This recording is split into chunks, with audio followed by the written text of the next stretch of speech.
अच्छा जी, एक और बात जिसके ऊपर बड़ी बातें हो रही हैं, आपको बताएं कि रूयत हलाल कमेटी की तश्कील नौ हो गई और बदलते वक्तों के साथ खुद को हम आहंग करना नई टीम के सामने सबसे बड़ा चैलेंज होगा। 1974 में बनने वाले रूयत हलाल कमेटी इस्लामी कैलेंडर तरतीब देने के लिए हर माह का चांद देखने का फ़र्ज अंजाम देती आ रही है। मुफ्ती मुनीबुर रहमान इस कमेटी के सबसे तवील अरसे तक चेयरमैन रहे और गुज़श्ता चंद सालों में इस कमेटी को बहुत से चैलेंजेस का सामना रहा। पेशावर की मस्जिद कासिम अली खान के ऐलानात के बायस मुल्क में 2-2 और कभी-कभी 3-3 ईदें भी मनाई गई हैं। फवाद चौधरी के साइंस और टेक्नोलॉजी के वजीर बनने के बाद वजारत ने 5 साल का कमरी कैलेंडर जारी किया, जिस पर तनाज़ा खड़ा हो गया। कमेटी के वजूद तक पर सवाल उठे।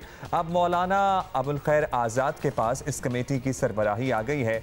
ये एक बिल्कुल नया दौर होगा। देखना है कि इस बार उमूर कैसे चलाए जाते हैं। मौलाना अबुल खैर आज़ाद साहब बड़े मुतहर्रिक भी हैं, बड़ी मॉडर्न और प्रोग्रेसिव सोच भी रखते हैं एंड लेट्स सी कि वो क्या फैसले करते हैं। मौलाना साहब ने आज हमें ज्वाइन किया है, उनसे बात करते हैं। मौलाना साहब, आपको मुबारकबाद भी देंगे और सबसे पहले तो यही कहेंगे कि आप रूयत हलाल कमेटी के नए चेयरमैन बन गए हैं।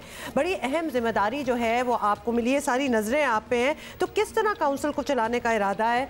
ख़ासतौर पर तब्दीलियाँ क्या आपने सोच रखी हैं कि हम ये लेके आएंगे? हम इंशाअल्लाह अज़ीज़ कोशिश करेंगे, जो कि पहले भी इसी तरह होता रहा, कि रसूल अकरम नबी मोहतशम हज़रत मुहम्मदुर रसूलुल्लाह सल्लल्लाहु अलैहि वसल्लम ने जो हमें तालीमात और रोशनी अता की है रूयत के हवाले से, उसको सामने रखा जाएगा और शरई असूलों को सामने रखा जाएगा और उसके मुताबिक जो है अमल पैरा होते हुए इन चीज़ों का जो है फ़ैसला होगा। और अगर हमें कहीं से भी कोई इसके हवाले से ताउन दरकार होगा या कोई हमारा ताउन करना चाहेगा, चाहे वो वजारत साइंस हो या इसी तरह और कोई लोग हों, तो हम इंशाअल्लाह उनका ताउन भी ज़रूर हासिल करेंगे। हम ये समझते हैं कि हमें एक वहदत दुनिया को दिखानी है। हम ये समझते हैं कि हमें एक शरई असूलों के मुताबिक इनका फ़ैसला करना है। तो मैं इंशाअल्लाह अज़ीज़ पूरी कौम को यकीन दिलाना चाहता हूँ कि जो ज़िम्मेदारी मुझे मरकज़ी रूयत हलाल कमेटी पाकिस्तान की दी गई है, मैं इंशाअल्लाह अज़ीज़ कोशिश करूँगा कि इसको अच्छे तरीके के साथ लेकर चला जाए। मौलाना साहब, हमारी नेक तमन्नाएं भी आपके साथ हैं, लेकिन रूयत हलाल कमेटी गुज़श्ता कई सालों से किसी से ढकी छुपी बात नहीं है, मुख्तलिफ तनाज़ात की ज़द में रही है। ये बहस भी शुरू हो गई कि कमेटी की ज़रूरत है या नहीं है। आपको लगता है कि साइंस और टेक्नोलॉजी में नुमाया तरक्की के बाद इस कमेटी की बका के लिए कुछ नया करना पड़ेगा, या जो निज़ाम चल रहा था बस वही चलता रहेगा और वही सही है? मैं ये समझता हूँ कि रूयत हलाल कमेटी में कोई ऐसे तनाज़ात नहीं थे, ना आए हैं, मगर बात यह है कि हमने शरई असूलों को जो है अपने सामने रखना होता है।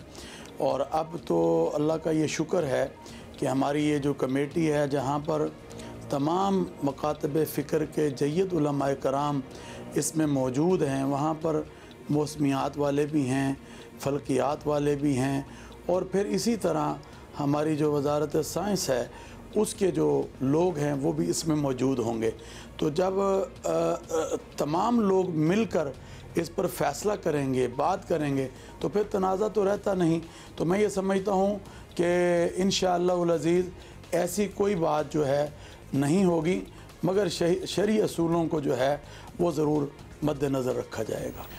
अच्छा मौलाना साहब, एक बात जो बड़ी इंपॉर्टेंट है और सारे लोगों के जहन में यही बात है, रूयत हलाल कमेटी की हमेशा ये मंशा रही है कि मुल्क भर में ईद एक ही दिन मनाई जाए, लेकिन अक्सर ये मुमकिन नहीं हो पाया। तो अब ये जिम्मेदारी आपके कांधों पर है, किस तरह मुमकिन बनाएंगे कि पूरा पाकिस्तान एक ही दिन ईद मनाए? मैं ये समझता हूँ कि जो रूयत के ऊपर और शहादतों के ऊपर ऐलानात किए जाते हैं, तो हम इंशाअल्लाह अज़ीज़ जो भी शहादत आएगी वो कहीं से भी हो, मुल्क पाकिस्तान जो है आपको पता है, इसमें सुबह सिंध है, सुबह पंजाब है, सुबह केपी है, फिर गिलगित बल्तिस्तान है, फिर इसी तरह बलूचिस्तान है, फिर इस तरह आज़ाद कश्मीर है, तो हमने पूरे पाकिस्तान से देखना होता है। और फिर कई दफ़ा जब मौसम ख़राब होता है तो मौसम की ख़राबी की वजह से उन इलाक़ों को फोकस किया जाता है, जैसे कि गवादर है और इस तरह के मुख्तलिफ़ जो इलाका जात हैं उनको देखा जाता है कि वहाँ से कोई ऐसी जो शहादत हमें मसूल हो तो हम उसको परखें, उसको देखें। देखने के बाद अगर वो सही है, कई दफ़ा तो ऐसा होता है जहाँ पर हम चाँद देख रहे होते हैं वहाँ भी हमें नज़र आ जाता है। जब नज़र आ जाए तो फिर उसके बाद शहादत की कोई ज़रूरत नहीं, वो हमारे सामने होता है और हमसे पहले हमारा मीडिया जो है उसको नशर कर देता है। तो मैं ये समझता हूँ कि ये एक ज़िम्मेदारी का काम है। इंशाअल्लाह वल अज़ीज़ कुछ पहले मिसअंडरस्टैंडिंग्स नहीं होंगी, मगर हम कोशिश करेंगे कि सीखने की भी कोशिश करेंगे और हम कोशिश करेंगे कि सबको लेकर साथ चला जाए और एक अच्छा फ़ैसला जो है वो कौम के सामने रखा जाए और वो भी शरई असूलों के मुताबिक होगा और शहादतों पर होगा। जहाँ से हमें तावन मिलेगा, चाहे वो वजारत साइंस से मिले, चाहे वो किसी भी जगह से हमें मिले, हम ज़रूर वो ताउन हासिल करेंगे और ज़रूर उससे रहनुमाई हासिल करेंगे। बहुत शुक्रिया। मौलाना अबुल खबीर आज़ाद हमारे साथ मौजूद थे, बादशाही मस्जिद के मोहतमे में बाय द वे। और कैन आई जस्ट ऐड एक थोड़ा सा ट्रिविया कि अब्दुल्ला का निकाह भी मौलाना साहब ने पढ़ाया। हाँ, तो अच्छे फैसले करते हैं हमेशा और क्रूशल टाइम्स में मदद भी करते हैं। लेकिन मौलाना साहब के पास भी बड़ा चैलेंजिंग टास्क, बड़ी हिम्मत बढ़ाई थी इन्होंने मेरी। क्यों, आप भाग रहे थे? नहीं।